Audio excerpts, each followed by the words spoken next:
Today we're just talking about the vascular malformations and the ones that have both intraocular and intracranial presentations, including phacomatoses. So, of course, the most worrisome and the highest risk for hemorrhage vascular malformation that we see is the arterial venous malformation, the AVM. So the AVM has a feeding artery and then a nidus and then one or more draining veins.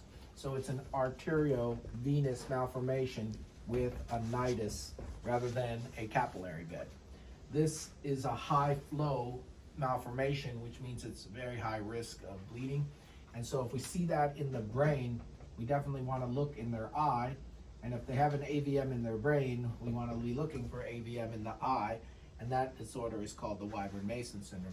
In the eye, it looks like a spaghetti, like a tangle of vessels. So it's like the artery and the vein are both dilated and there's no intervening capillary bed. So it looks similar to what you would think an AVM looks like in the brain, a tangle of blood vessels, artery to vein, direct connection.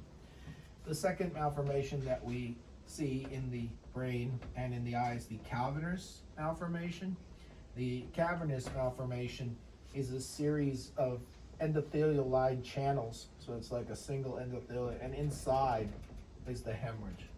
And so this is a low flow malformation. It can still bleed, but because it doesn't have the arterial feeder, it's less likely to bleed. And if it does bleed, it's not likely to produce a catastrophic intraparenchymal or intraventricular hemorrhage like an AVM hemorrhage would be. It would be localized here. And in fact, when you scan most cavernous malformations, you can see that there's been bleeding and there's the hemorrhages of different ages, old, new, intermediate.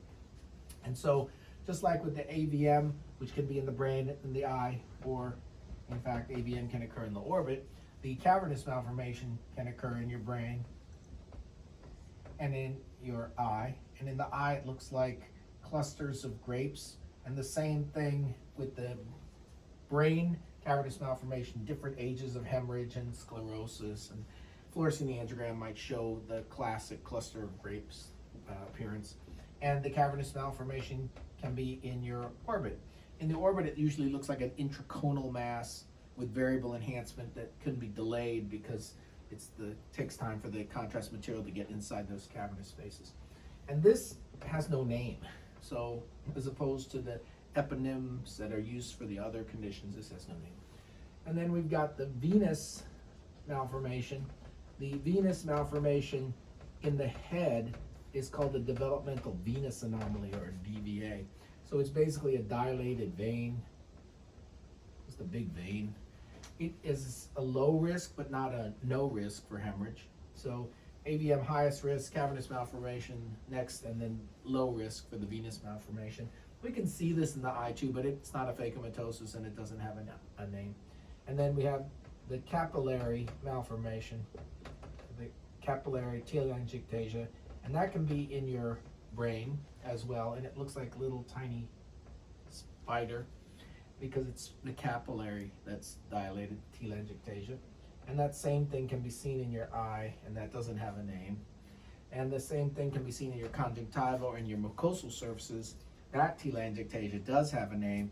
That is Osler Weber Rondeau, which is also called hemorrhagic hereditary telangiectasia.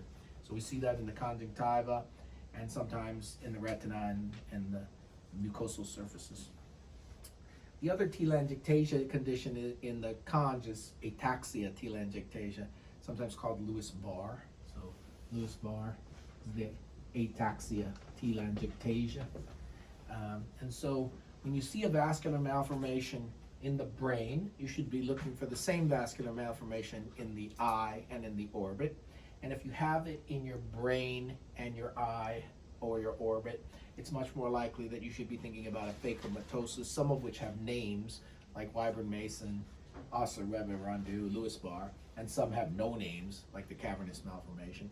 And the highest risk for bleeding is the arteriovenous malformation because it's high flow, cavernous malformation, low flow, venous malformation, very low flow, and capillary malformation, extremely low flow. So in order, those are the risks for the hemorrhage, with the highest being AVM.